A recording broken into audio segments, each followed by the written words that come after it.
Good evening and welcome to Woodstock City Council for Thursday, September the 21st, 2017. And for those of you who are viewing the video footage of this meeting, it is our first time recording this on our own. We're not live broadcasting with Rogers for the meeting. So if there's anything wrong with the camera angles or the volume, let us know. Our first item on the agenda is very exciting. We have a proclamation. And we have Trevor and Stacy here. No, did I get the name right? Linda, sorry. Trevor and Linda here. Thank you.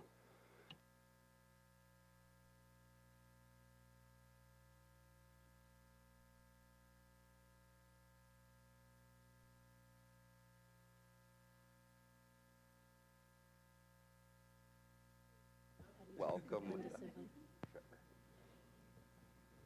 Whereas September is Recovery Month in Canada, and whereas all levels of government and community agencies are promoting the benefits of prevention, treatment, and recovery from alcohol and drug use, and whereas hundreds of Woodstock citizens are in recovery from drug and alcohol use, and their contribution make our families, businesses, and communities stronger, and whereas these successes are beacons of hope to those still living with alcohol and drug use, and whereas peer support has found to be an effective tool in combating mental health and addiction issues, and now, therefore, I, Trevor Birch, Mayor of the City of Woodstock, Ontario, do hereby proclaim September 22nd, 2017 as Recovery Day, and urge everyone in our community to acknowledge, respect, and celebrate our fellow citizens in recovery, redouble our efforts to help those still living with mental illness and substance use, and join together as a community in celebrating this day. Proclaim this Thursday, September 21st, 2017 in the City of Woodstock. Thank you. We'll do one of these. I'll set this.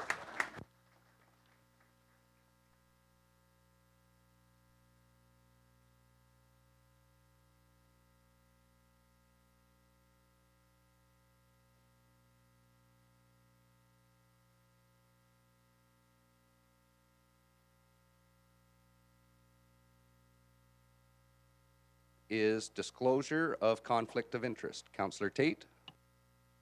8A due to family member. Thank you. Any disclosure of new business? Matters arising from the minutes? The minutes. Councillor Petter?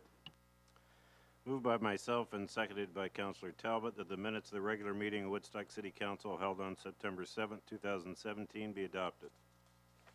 Thank you. You've heard the motion. All those in favor? Carries. Unanimous.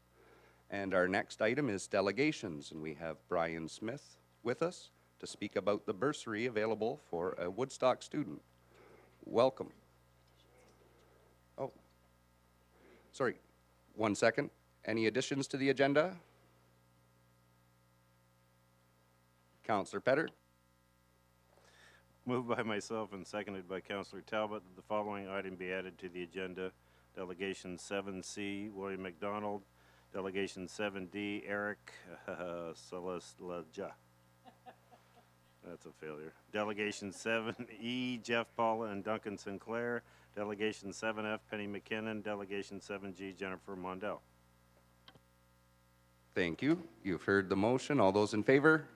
Carries. Unanimous. Now you're on. Thank you. Thank you very much for having me here this evening, and thank you very much for putting me before that long list of delegations. I want to talk to you very briefly today about the Oxford bursary that has been offered to students around the county, with one specified for Woodstock, for students who would engage in an international exchange with ISE International, which is why I'm wearing the yellow shirt today, and would do some work around community, economic, or environmental sustainability. So I'll take you rapidly through a slideshow and entertain any questions you have if you like. So Oxford County came into agreement with ISE Ontario in the spring of past year that they would offer bursaries to students who would do some work around sustainability while engaged in an exchange. They did that partnership with ISE International, which is a registered nonprofit corporation for which I volunteer, and involves itself in reciprocal school-based exchanges between Europe and Quebec. And these bursaries are aimed at students who do a school year approved exchange with Europe. ISE already offers to students an opportunity to have a cultural, personal, and linguistic exchange.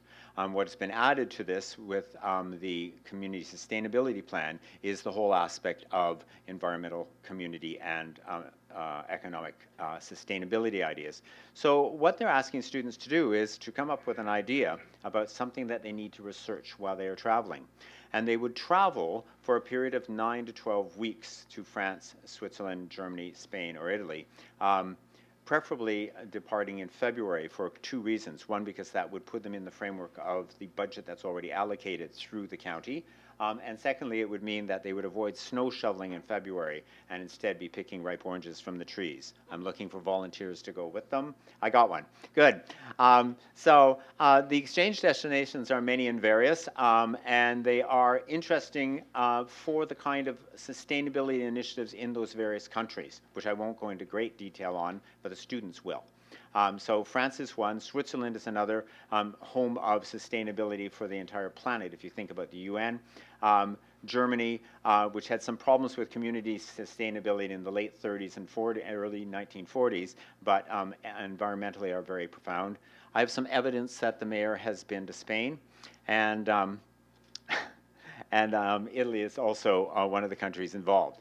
So what would happen is that the student would go with some intention that while they're there, that they would in fact come back with ideas that would make our community more vibrant, more prosperous, and more responsible.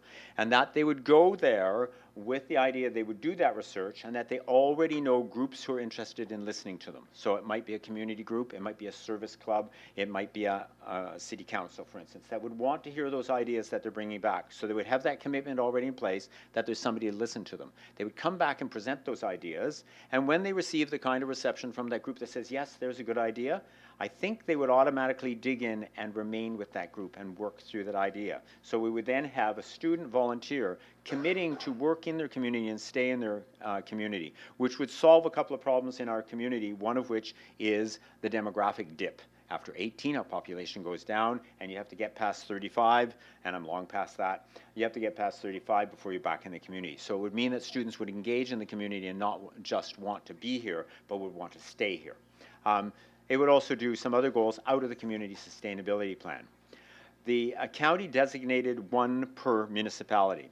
So it's not a case of some other municipality could have 8 applicants and there would not be a Woodstock applicant. There is a designated spot for a Woodstock applicant, okay? And it's by place of residence. So there would be one bursary of $1,000 for a student towards an exchange that costs already less than $3,000. So doing the math, you're doing a 9 to 12 week stay for under $2,000, which is unbeatable. If you look at this slide, which talks about who does the heavy lifting is done by the students and by ISE. You'll be very pleased to hear that you won't have to make the decision about which student in Woodstock would get it when the 117 applications come in from Woodstock, based on your encouragement of students to apply. But in fact, that Future Oxford very gladly received that particular task. Students would do the application to ISE for their exchange. Students would do an application as well to Future Oxford for the bursary. They would define that project I talked to you briefly before. They would know how it's going to be evaluated, so they could target it obviously very closely, and they would work with the community. Then ISE would work with those students and make sure that they have a safe and happy and very profitable exchange, in the sense that it would be useful to them, it would be useful to their school community, and it would also be useful to their broader community, because they would bring back that information about sustainability to them. So in fact, the City of Woodstock has very little to do in this, but I do have some informal requests at the end. So the timeline on this shows that we did some pre-planning already, and we are now in the application phase for students to do the exchange applications. And that would mean that they would want simultaneously to know about whether or not they are going to be received for having one of the bursaries. So between now and the 15th of October would be a good time for students to pick up their laptops and check out the ISE site, and also to apply for the bursary simultaneously. which leads us to my requests of you, which are quite simple. The first one is, and they're all informal. So the first one is, I'm sure that you know more residents of Woodstock than I do. And so I would invite you that if you know someone, either a parent or a student, who you think would profit by one of these exchanges and who's between the ages of 13 and 17, that you might pass on to them the website and invite them to visit it. I'll pass them to Connie. Thank you. The second one is there is this poster, but there's a poster specific to the bursary that I've done, which if Woodstock has a place to lodge that on a website or something, I would be very pleased to forward that so that students can access that easily out of Woodstock and then get at that bursary. ISE, I should note, would take a number of applicants. There's only one bursary, however, but there's no limitation on the number of applicants. And my third request is I do have more of these posters, and I promise not to leave that one here tonight, although I think it does beautify the room. But I do have a few more, and if there's a place in town that is a Woodstock facility that you think needs a poster, I'd be pleased to take it there, or if there's somebody who wants one because they will be going there, I'd be pleased to leave one with you. And at that point, I'll see if you have any questions or comments, or if anybody else wants to try and out-arm wrestle Councillor Talbot for the right to be on one of these flights. Thank you. Questions of council. Councillor Lauder. Thank you for your presentation, and you could put a poster up probably at the art gallery where there's a lot of young people coming in, and also especially at the library. There's a lot of young people come in there. So that would be two places I can think of. Yeah, through your worship. Thank you. I'll follow it up. Further questions of council? Seeing none, thank you very much. Thank and you. We'll get the word out there for you. Wonderful. And our next delegation is Tracy Struker, College Ave Secondary School, Health and Physical Education. Welcome.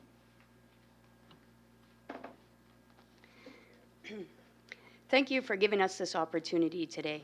An opportunity to bring forward for information, your consideration, and then for further reflection with regards to the fees that the city charges the area schools for use of outdoor facilities, such as soccer fields, baseball diamonds, tennis courts, and volleyball courts. As research clearly shows, and I am sure each of us here recognizes, there is a direct connection between physical health, mental well-being, social well-being, and emotional health. As a council, you have acknowledged that our community has experienced a recent youth suicide crisis during the spring of 2016. We are also aware of the fact that our youth are still reaching out. We should be asking what we can do to help our youth through their struggles. We must find a way to support our youth in any way possible. As a team, we work with our community. As a team, as a school, as a team, we support our youth in the common goals to develop and strengthen and advocate for our youth in their physical, mental, social, and emotional health.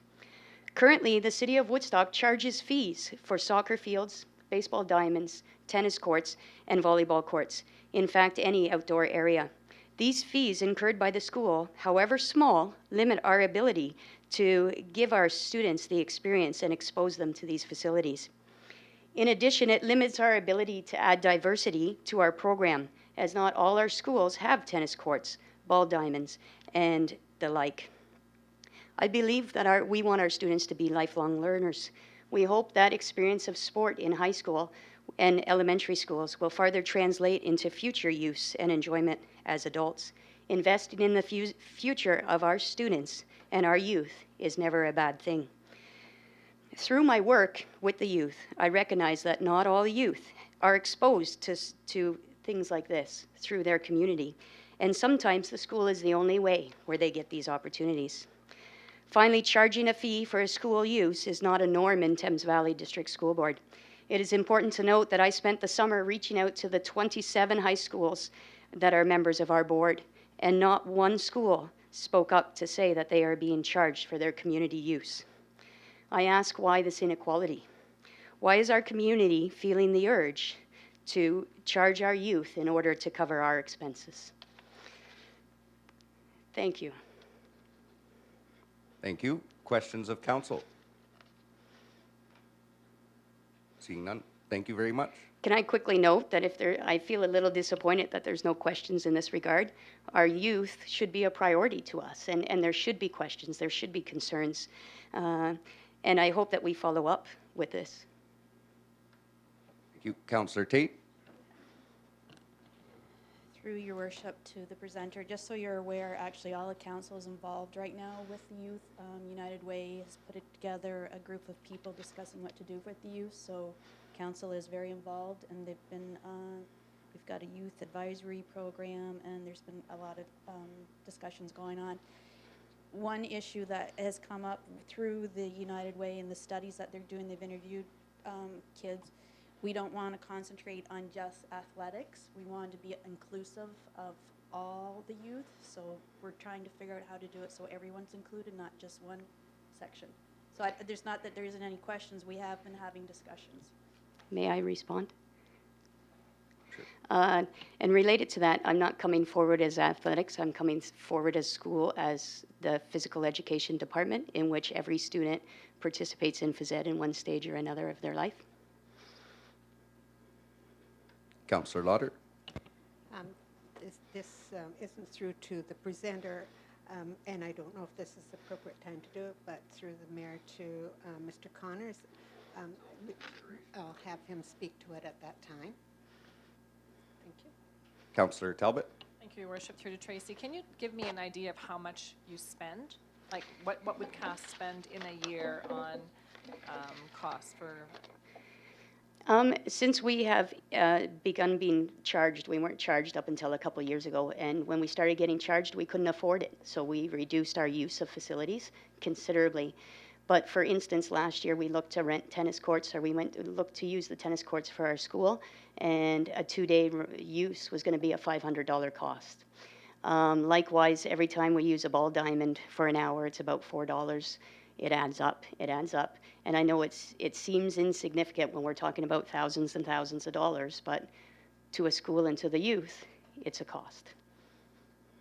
Still, Your Worship, through to Tracy. So do you say in this past, the 2016-17 year, last year, or last year, would you have, you used the facilities? Yes. Would you have some kind of estimate, or would you know the cost of what was spent? I believe last year, because we get individual bills all the way through, like for instance, this September, we've rented the facilities this September, and for one class, our bill for one class for the month of September is $35, which is just one group of students, right? Thank you. Further questions of council? Thank you Can very I much. finish off by saying that this delegation has presented to you today regarding the fees the school or the city charges, and we ask that you give additional consideration to our youth and the schools and to make use of the outdoor facilities. We ask that you not only take this as information, but refer it to staff for a report, thus ensuring that the community input is received by council before a decision is made. Thank you very much. Thank you. And our next delegation is William McDonald in regard to application for consent on 250 Huron Street. Welcome.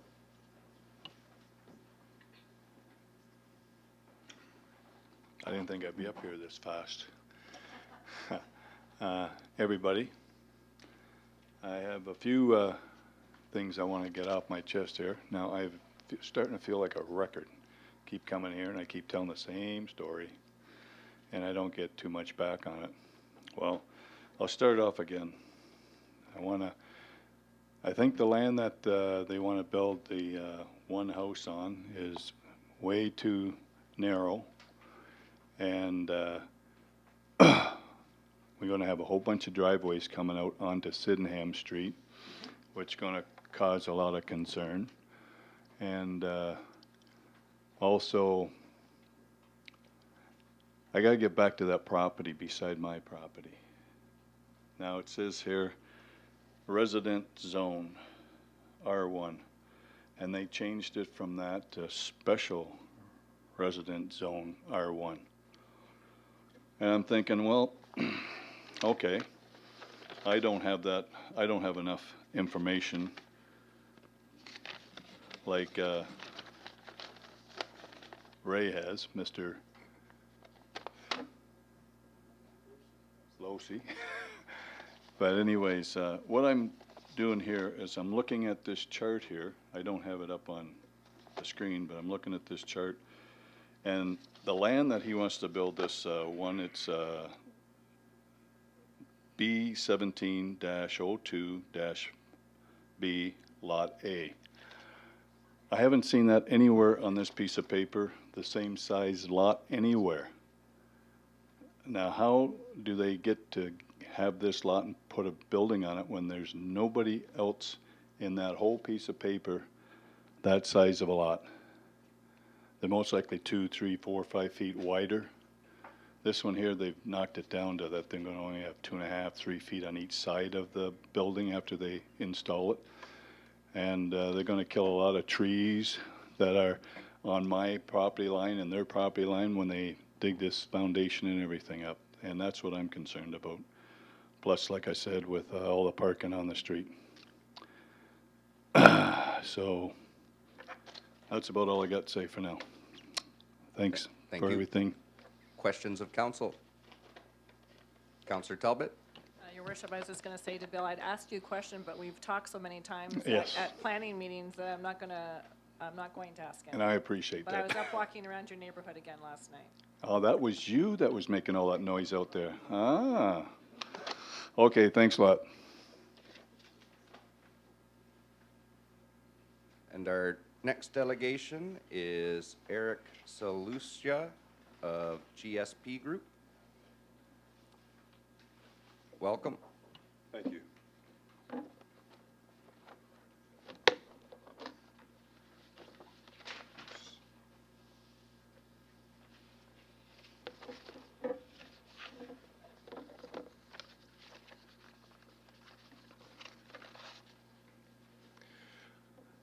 Mr. Mayor, members of council, my name is Eric Salusia, so good effort, and it's okay. I've heard words. I'm a planner with GSP Group, and we're planning consultants for CN Rail. And on CN's behalf, we filed 4 applications for consent to create parcels of land, lots from surplus lands that CN owns in the city of Woodstock. We have reviewed the staff report prepared by county staff and are in general agreement with the recommendations therein. We did have some concerns with a few of the conditions that were stipulated in the reports, and I provided to the clerk, and it's up on the screen and in your packages, some of CN's requested wording for some modifications to the conditions. So the first one deals with the Conservation Authority condition, and the main concern with that was that the conditions should apply to the lands to be severed only. CN has indicated to me that given that they're still covered under federal legislation, not provincial, that they've got some case law that indicates that the conditions should only apply to the severed lot. But they're in discussions with the Upper Thames Conservation Authority leading up to the Land Division Committee. But I wanted to make you aware of their request for this modified condition. The other conditions pertain to applications B1749, excuse me, 49, and B1748, and it deals with the condition deals with access in favor of the city for the bridge, the Wellington Street Bridge, and the concern that CN had was the word easement in the condition as written, and just because at this point it would be difficult. There's not the development plans, the detailed development plans for those lots aren't known, so defining a specific area for easement isn't would potentially hamper the development plans. But they do agree with entering into an agreement with the city in terms of a right-of-way and access, and that can be defined more further once the eventual purchaser submits development applications.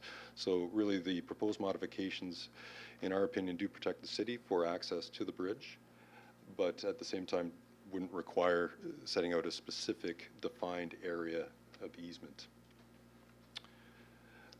The other application, which we're okay with the conditions, is the one that the next delegation is going to be speaking to, and that's from the Sinclair family.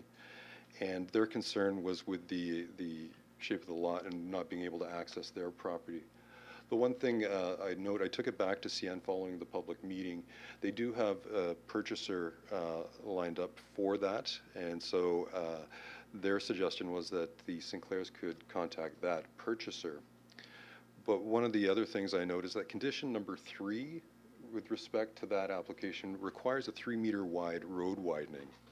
And just when I was looking at it, basically taking that 3-meter road widening from Main Street, eyeballing it, I estimate that it's probably going to provide approximately 6 to 8 meters of additional frontage for that side yard that the Sinclairs have, which is almost the width of a driveway access. So I think if the Sinclair's concerns with being able to access that part of the property from Main Street, with the condition of road widening would provide them with road frontage to that portion of the land. So those are my comments and my delegation to you, but I am available for any questions that you may have. Thank you. Questions of council? Seeing none, thank you very much. And our next delegation is Jeff and Paula Sinclair in regards to application B 17478. Welcome. Your Worship, council members, the kids are working tonight, so Dad has to be here. I own 1% of the property there. The only concern we would have is, we've heard about the easement or the widening of thing. We'd like to see a photograph of that or a plan of that. Still concerns me personally that we were notified on Friday that the property was being severed and going to be sold off, and a buyer is already in place.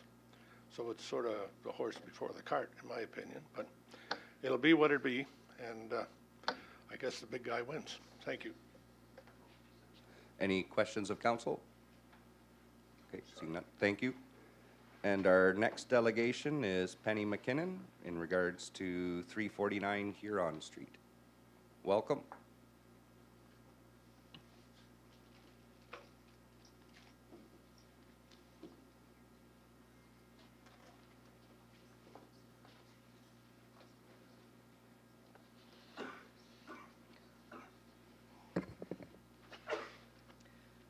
Good evening, Mr. Mayor and councillors, the staff. My name is Penny McKinnon, and I reside at 619 Northdale Drive in Woodstock.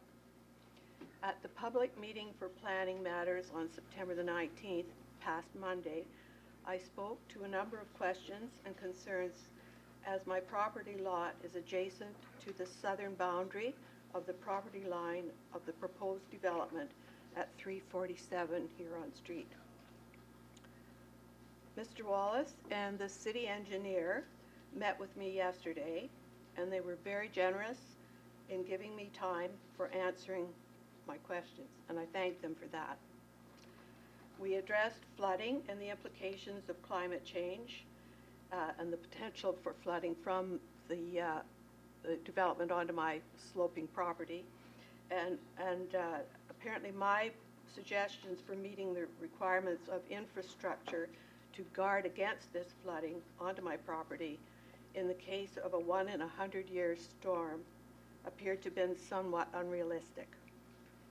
I was assured that the water storage system, grading, swales, drainage, and the slope of the land would prevent flooding onto my property. However, the snow storage area continues to be a problem.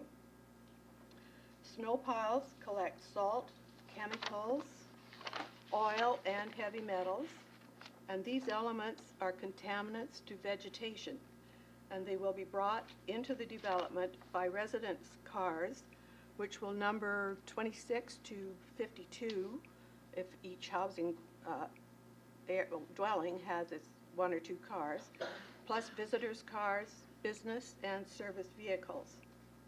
There are very large mature trees at this location, which are a distinguishing and desirable characteristic of the neighborhood. This is an environmental issue to a property owner, and it needs to be dealt with another way.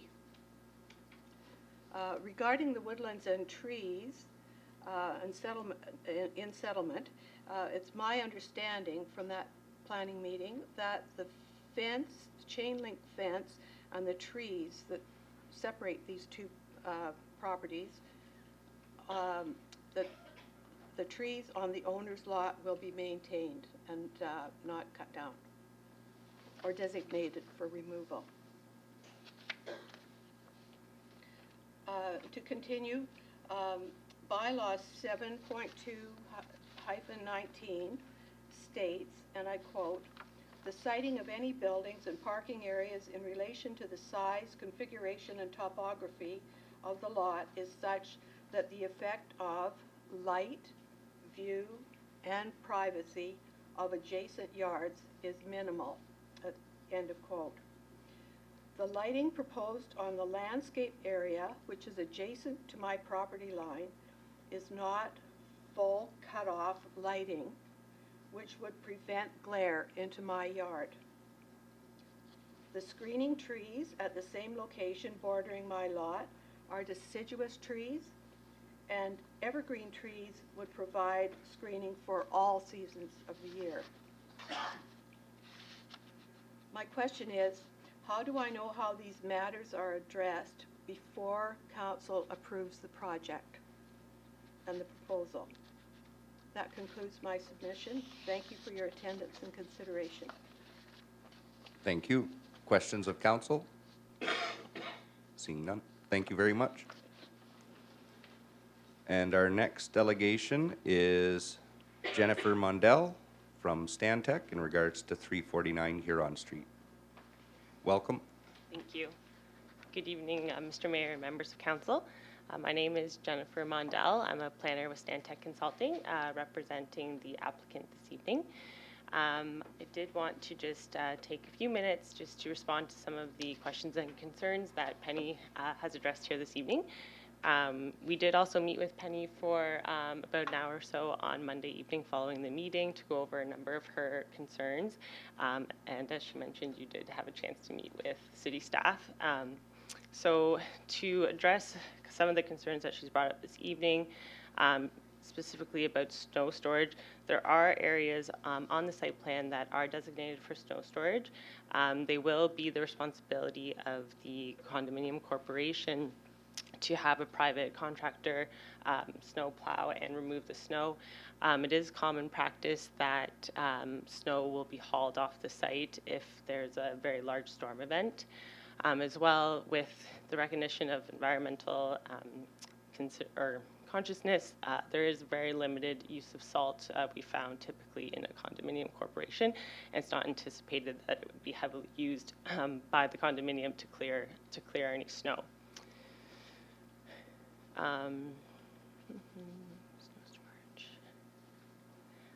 As far as the trees go, we have shared the updated tree management plan, and as Penny did mention, there is the existing fence and trees on the other side of the fence are proposed to stay.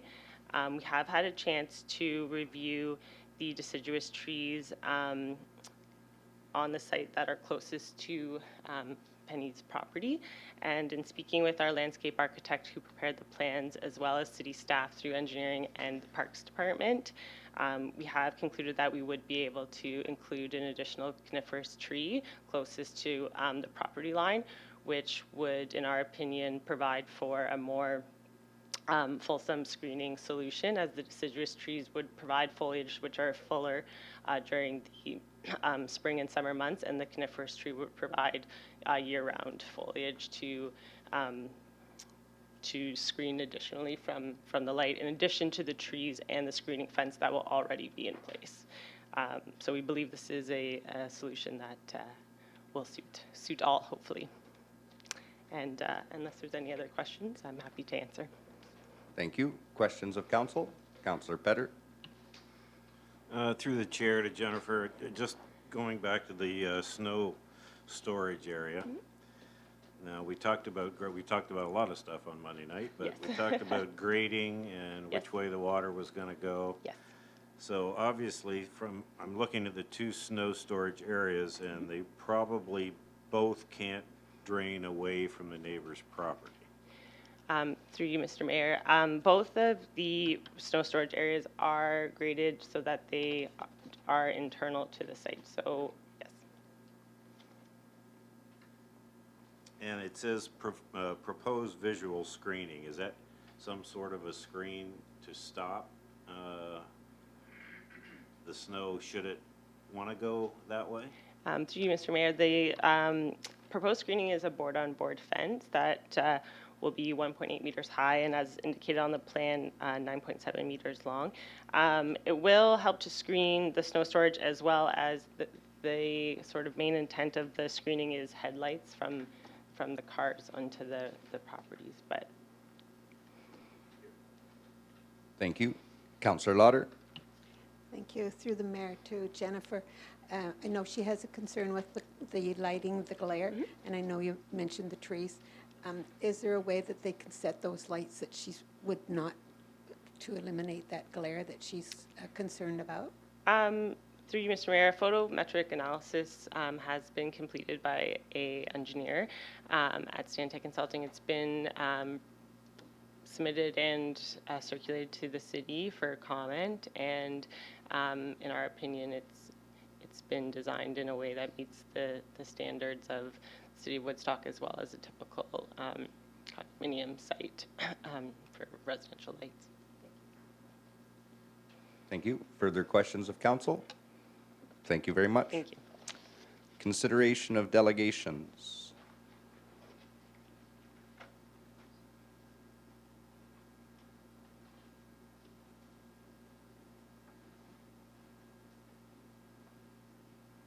Looking for a mover on Brian Smith, delegation.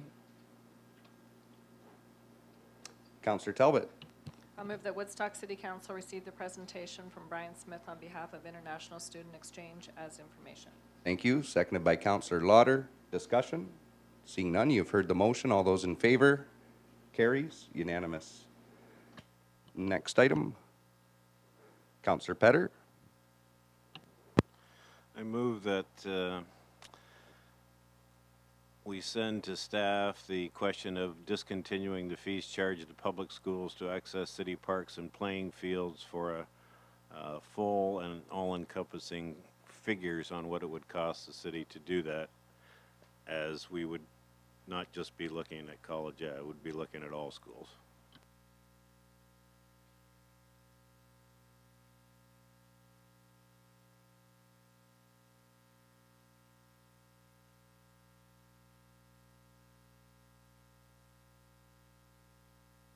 Talbot. I think what Councillor Petter was saying was that Woodstock City Council refer the request from College Avenue Secondary School to waive the fees for the use of city parks and playing fields to staff for a report. Is that what you were saying? Thank you. Seconded by Councillor Petter. Discussion? You've heard, Councillor Tate.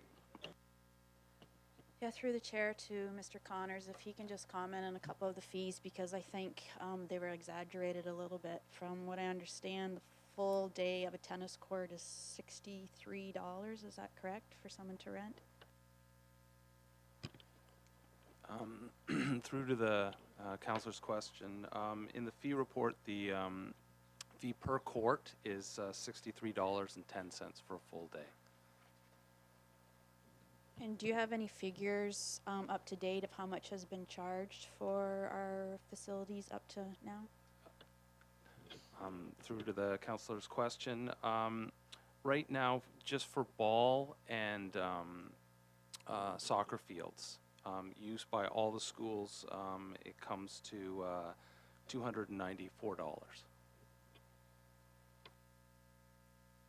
I'm just going to make a comment regarding this. I appreciate the delegation coming forward, but we do collect taxes that go to the school board. They're levied to the public school board, so we're almost double paying that. We're taking from the taxpayers twice if we're gonna waive these fees. Be interesting to see the report, but that's it, thanks. Thank you. Councillor Lauder. Thank you. Through the mayor to Mr. Connors. Do we use any of the schools as reciprocal, and not, if so, if, like, for any reasons? And if so, do we pay this school? Your Worship, through to the councillor's question.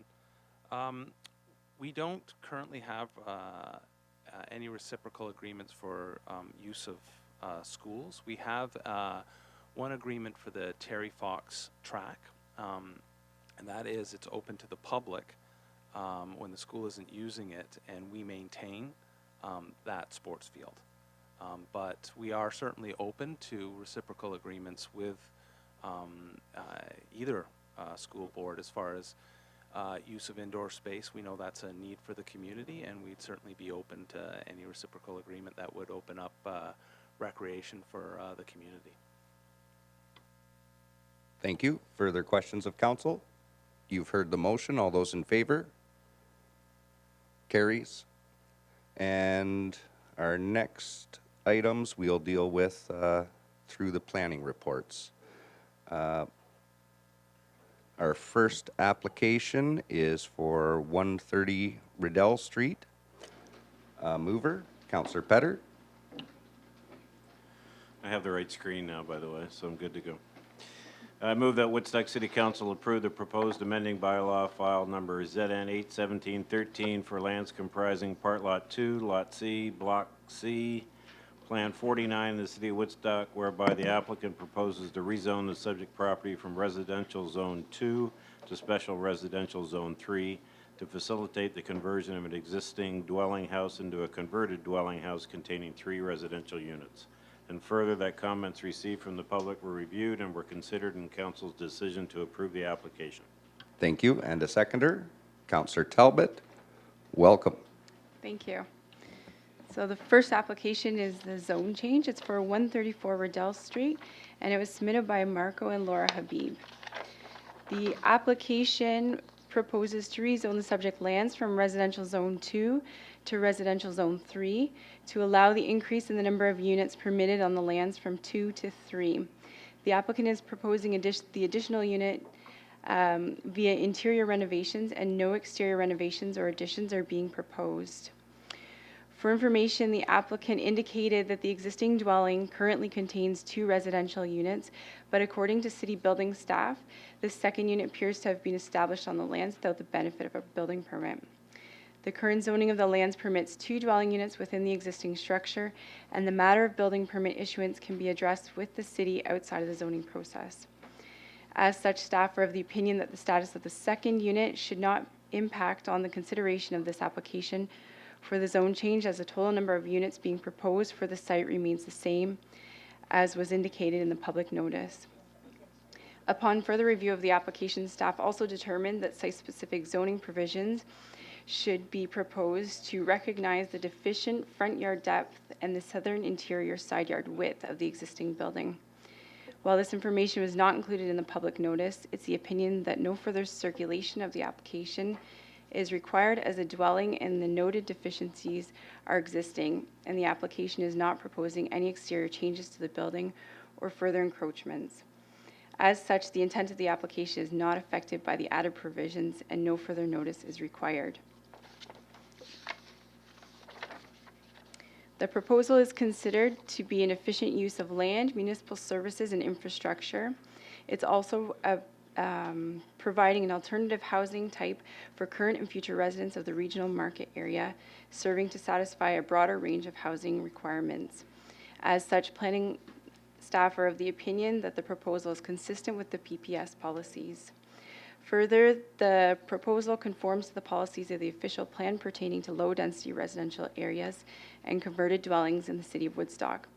The development is also suitable and complementary to the area, as parking can be accommodated on the site, and the proposed triplex on the subject lands is not anticipated to have an effect on traffic in the area. The subject property and existing dwelling appear to meet the relevant converted dwelling provisions of the R3 zone, with the exception of the front yard depth and the interior side yard width on the southern side of the property. That being said, these deficiencies have existed on the subject property since the dwelling was constructed in 1862. Staff are therefore recommending that these deficiencies should be recognized through site-specific zoning. In light of the foregoing, it's the opinion of the Planning Department that the application for zone change is consistent with the policies of the PPS and the County Official Plan and can be given favorable consideration. Thank you. Questions of councillor for Ms. Hatchler? Seeing none, you've heard the motion. All those in favor? Carries. And the next application is for 349 Huron Street. Councillor Lauder. I'll move that Woodstock City Council direct staff to approve the proposed site plan application file SP 817-06 for lands comprising of part of lots 1C, 154C, and 155C, registered plan 293 in the city of Woodstock, whereby the applicant proposes to construct 26 townhouse dwellings units on the subject lands. Thank you. And seconder, Councillor Tate. Ms. Hatchler. Thank you. So the subject application is for site plan approval, and it's located at 349 Huron Street. The applicant's proposing to construct 26 townhouse units in 6 separate dwelling houses. Each unit has exclusive use of an attached garage as well as parking space in the driveway, totaling a total of 2 parking spaces, which meets the city zoning bylaw requirement. The site also provides 27 visitor parking spaces.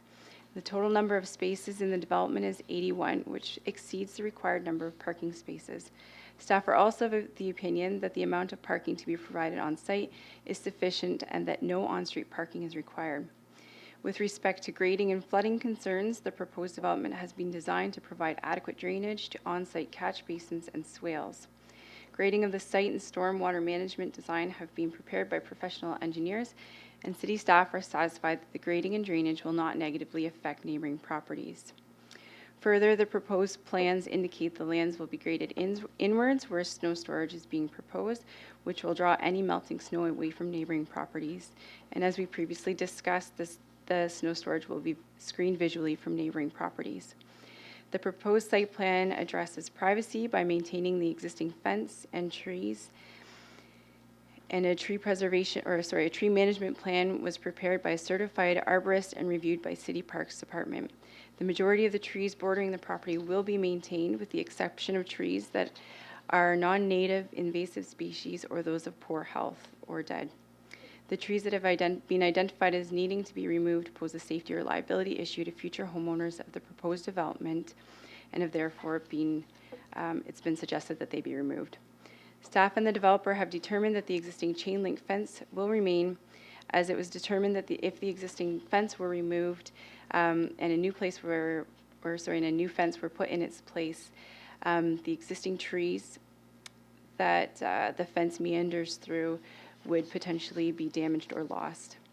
And then with respect to lighting, the developer undertook the site lighting photometrics analysis, which takes into consideration neighboring properties and the distance of illumination.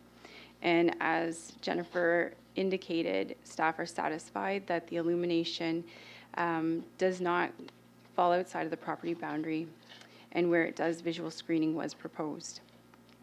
In light of the foregoing, staff are of the opinion that the proposed development is compatible with the existing residential development in the area and will not negatively affect the privacy or enjoyment of the outdoor amenity space of neighboring properties, and therefore should be given favorable consideration. Thank you. Questions of council? Seeing none, you've heard the motion. All those in favor? Carries. And the next application is for 250 Huron Street. Councillor Talbot. Sorry, have to get the right motion out. No, don't want your screen. I'm going to move that Woodstock City Council advise the Land Division Committee that the city requests a deferral of applications for consent B 17028 to B 170408. And once I get a seconder, I'd like to comment. And a seconder, Councillor Petter. Thank you. Thank you. Oh, sorry. Okay.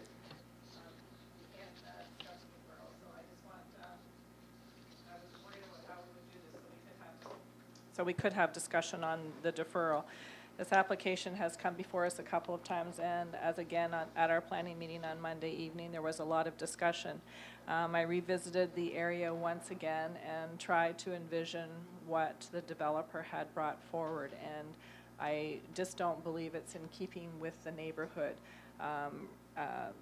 The one tree definitely is one of my biggest issues, that if development was to occur there, that tree, which is in, well, I don't know about perfect health, but is a healthy specimen presently, at its age might not continue to be that, but, and another one as well, would be negatively affected. But walking around the neighborhood last night, just looking at the whole neighborhood as a whole and looking at it from that level, I just don't believe that this is the proper development for this particular area, but doesn't mean that there can't be something done there. I think that there is room to work with the developer.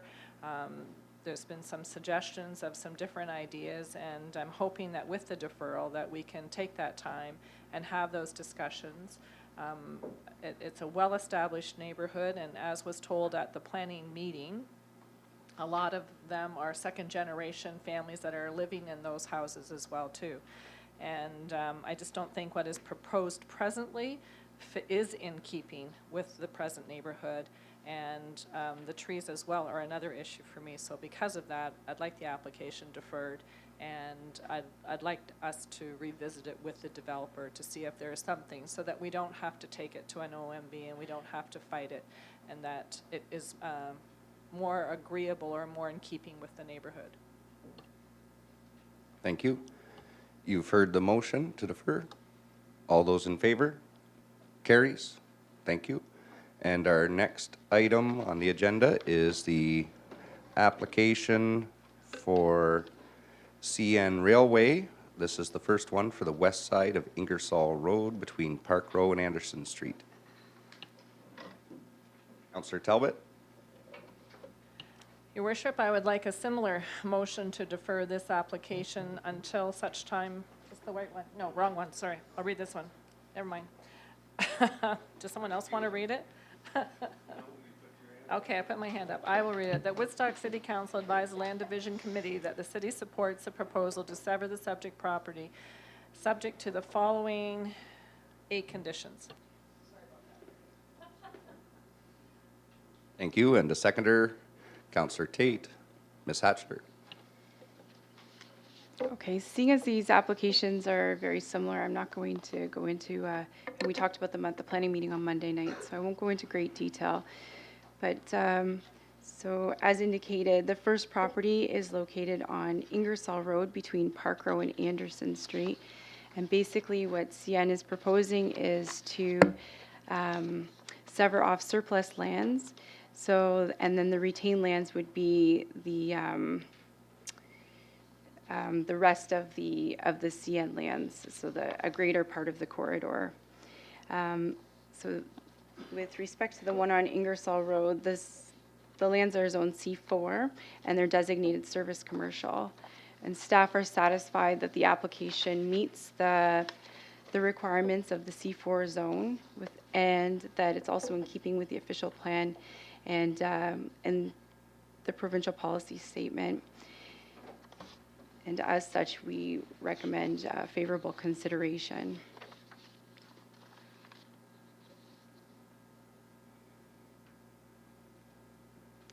You going to continue on with the other ones at this point in your presentation, or are we going to do them one at a time? We'll do them one at a time. You've heard the motion. Oh, any questions of council? You've heard the motion. All those in favor? Carries. Unanimous. And the next one, who would like that?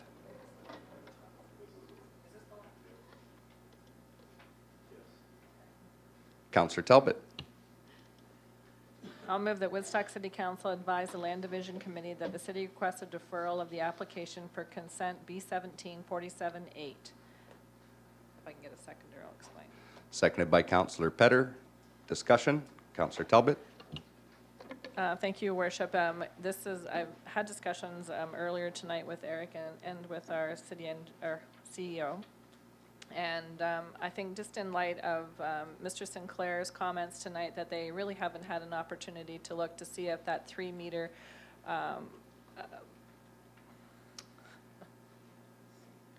conveyance would work for them. I think that we should give them the opportunity. It makes it very tight, and I just think that a deferral for this one, it could possibly go through, but I would like to see them at least be able to have the discussion and look at it and figure out how this is going to work. Unfortunately, the way this piece of property is configured, as you can see, it's quite abnormal. It's not a nice square shape, and maybe even whoever purchases the property from CN would offer to sell them that piece of property going forward. But at this present time, we don't know. So I think it would be best to wait to see if this would at least allow them access into their property. Thank you. Councillor Petter. Through the mayor, just exactly what Sandy was talking about. I think the owners need more time. I think they have more options than maybe we've even discussed, even though we went into lengthy discussions on Monday. And I think the owners need to see exactly what that easement, or whatever, Sandy, you called it, will do for him, and whether or not that will work. And that's why I'm for the deferral. Thank you. Further discussion? Seeing none, you've heard the motion to defer. All those in favor? Carries. Unanimous. Next report here, application for consent for CNR. Councillor Lauder. I'll move that Woodstock City Council advise the Land Division Committee that the city supports the proposal to sever the subject property subject to the following conditions, and there are 9 conditions on that. Thank you. And a seconder? Councillor Petter. Ms. Hashler. Okay, so this one's B1748-8, and the lands are located on the southwest corner of Main Street and Wellington Street North. These lands are designated traditional industrial and are zoned M4, transitional industrial. And staff are also satisfied that this application is in keeping with the official plan policies and the PPS policies, as well as the proposal is in keeping with the M4 zoning provisions. I should also note that with respect to the conditions, in speaking with CN as well as city engineering staff are satisfied with the removal of the word easements from the conditions. And as Eric pointed out, that would be CN's request. And in light of that, we would give it favorable consideration. Thank you. Questions of council? Seeing none, you've heard the motion. All those in favor? Carries. Unanimous. And one more. Councillor Lauder. I'll move that Woodstock City Council advise the Land Division Committee that the city supports the proposal to sever the subject property subject to the following conditions, and there are 8 conditions on that. Thank you. And a seconder? Councillor Petter. Ms. Hashler. Thank you. This proposal is B17-49-8, and it also has a request for a minor variance, which is A17-06-8 for lands located on the south side of Main Street between Wellington Street South and Wilson Street. This application, similarly to the last, is designated in traditional industrial and is zoned transitional industrial M4. And what's different from the last one is, again, the minor variance, and what the applicant has requested is to reduce the minimum lot frontage from 20 meters to 19.37 meters. Staff are satisfied with that request, as we feel that 19.37 meters is still adequate space for the access to the site. Also, we would recommend approval because the application is consistent with the official plan policies and the PPS. Thank you. Questions of council? Councillor Petter. Through the mayor to Andrea, real quick. On Monday, we had an owner, I think, on the corner lot pertained to this one, and he was concerned that his tenants didn't know about it. Did we hear back from him? Through the mayor to Councillor Petter, I believe that the person that came in was from the vet clinic. And the property is located right here in this corner. We did speak with him, and we provided him some information. He also spoke with the city engineer, and I think one of his biggest concerns was drainage. When he redid the parking lot a number of years ago, he had the site drain onto or across the CN lands, and his concern was that if somebody else came along and redeveloped the site, that would change his drainage patterns. However, the city development engineer has indicated to him that when a site is redeveloped, they're responsible to account for existing drainage patterns from adjacent properties. So I didn't hear anything further from the neighbor. Councillor Talbot? Thank you, Worship. That was exactly my question, to make sure, because I know that he had some concerns and didn't have the information in time to really have had an opportunity to look at it. So as long as his concerns were satisfied, that's what I was concerned with. Thank you. Any further questions? You've heard the motion. All those in favor? Carries. Unanimous. Thank you. Our next item on the agenda is application for tax relief. Councillor Lauder. I'll move that Woodstock City Council directs the treasurer to cancel, reduce, or refund the taxes levied in 2015, 2016, 2017, as detailed on the attached reports. Thank you. And a seconder, Councillor Tate. Discussion. Councillor Lauder. Just so the public, if there's anyone being able to watch this, I wonder if the treasurer could speak to this.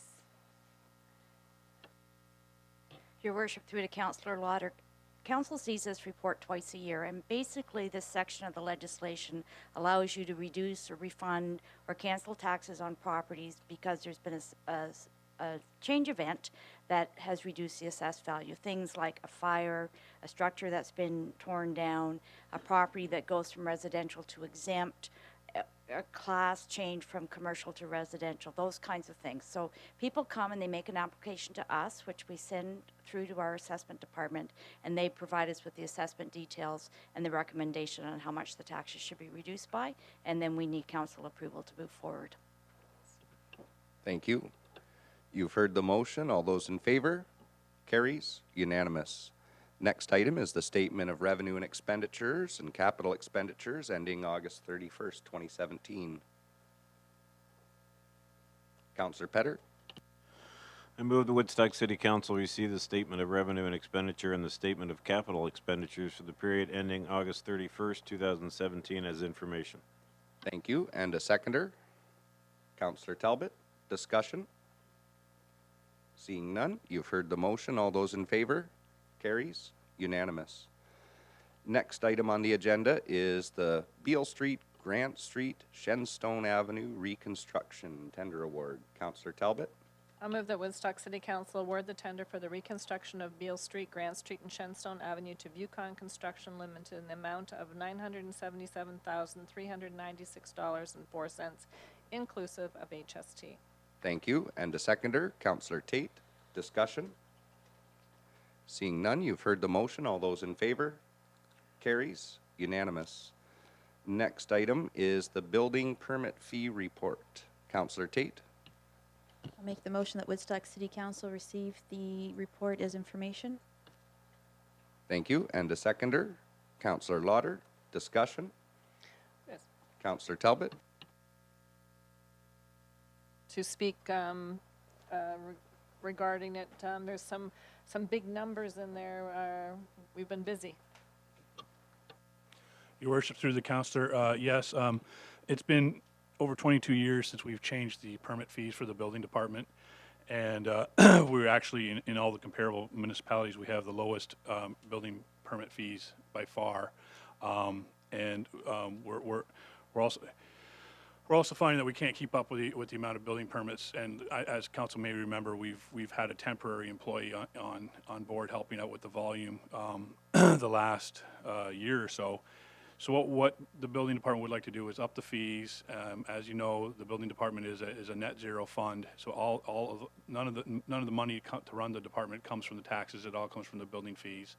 So in order to hire the new building inspector and bring our fee, well, we want to increase our building permit fees in order to pay for that, as well as the proposed fees that we're looking at will bring it up in comparable with the other local municipalities.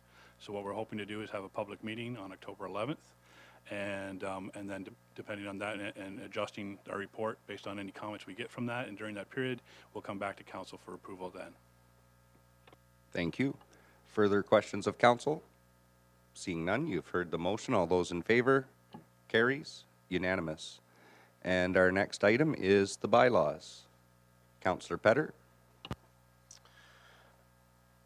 Moved by myself and seconded by Councillor Talbot that the following bylaws be given first and second reading. 9156-17, a bylaw to amend zoning bylaw number 8626-10 as amended, ZN 81713 134 Redell Street. Thank you. You've heard the motion. All those in favor? Carries. Unanimous. Councillor Petter. Moved by myself, seconded by Sandy Talbot, that the following bylaws be given, Councillor Talbot, sorry, Sandy. 9156-17, a bylaw to amend zoning bylaw number 8626-10 as amended, ZN 81713 134 Redell Street. Thank you. You've heard the motion. All those in favor? Carries. Unanimous. And tonight, we will start with Councillor Talbot. Thank you, Your Worship. As the audience will probably notice, we're minus a few councillors tonight as they are on the runway of stars or helping out modeling with WDDS. So I'm hoping that has been a very successful event for them. I know that they were both excited to participate, and it'll be good. There's lots, as we talked about at our last council meeting, there are so many events going on in the community. Taste of Art is on this weekend at the Art Gallery, and I think that's become one of my favorite events. I went last year and had just a great time. So if you haven't ever been to it before, it might be a good opportunity to go out. But just need to keep our calendars open and posted so that we can keep up with all the events that are taking place, because there's lots of them. And tomorrow's the first day of fall, even though it's summer weather. So enjoy. Thank you. Councillor Petter. Yeah, I was just going to bring that up. I'm sure that the summer, the kids will be out of school soon. The summer's here, and no, I guess we're 3 months off. Just to expand a little bit on what Sandy said, I don't think anybody understands how much Councillor Shapton has wanted to be a model all his life. He's been training for it for years and years and years, so he apologizes for not being here, but he could not miss this opportunity to be a model, and because George Richards doesn't call every day. He does want me to say a few things on his behalf, if I can find it. There we go. He wanted to thank all those that participated in the Terry Fox Run this past Sunday. It was a beautiful day, and there was a great crowd. It always amazes him what can happen when our community comes together. He wants to thank all the volunteers and participants for making it a great day. And him and I would both like to congratulate the Woodstock Navy vets on a great start to their regular season. They picked up right where they left off in the preseason. So good luck, vets. Thank you. Thank you. Councillor Lauder. Thank you. I just wanted to let you know that the Woodstock Hospital is having their first telethon, which is October the 12th, commencing at 6 a.m. I'm on duty at 6 a.m. Until 9, and so get your radio station on 104.7. Donations received go to purchasing of equipment for the hospital. There's always a need for new equipment and replacement equipment. And hope to see you at the Taste of Art. Thank you. Thank you. Councillor Tate. Just one small note, which I already mentioned during one presentation, but the United Way is working on something for the youth. They've involved a number of agencies and the counselors with report that they've done, and they're not looking at doing a so-called youth center, so there's no worry about that. They're just looking at activities for youth and what else can interest them. So keep an open mind, and if anybody wants to participate, just drop into United Way. Thank you. Thank you. And for myself, last Friday I had the privilege of representing the citizens of Woodstock at the Council General of Japan's special farewell send-off.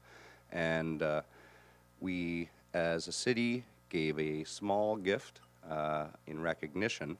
And I myself, I wasn't sure of what the protocol was with the card, and if the card might get separated from the gift, and he might not know that that little gift came from the city of Woodstock.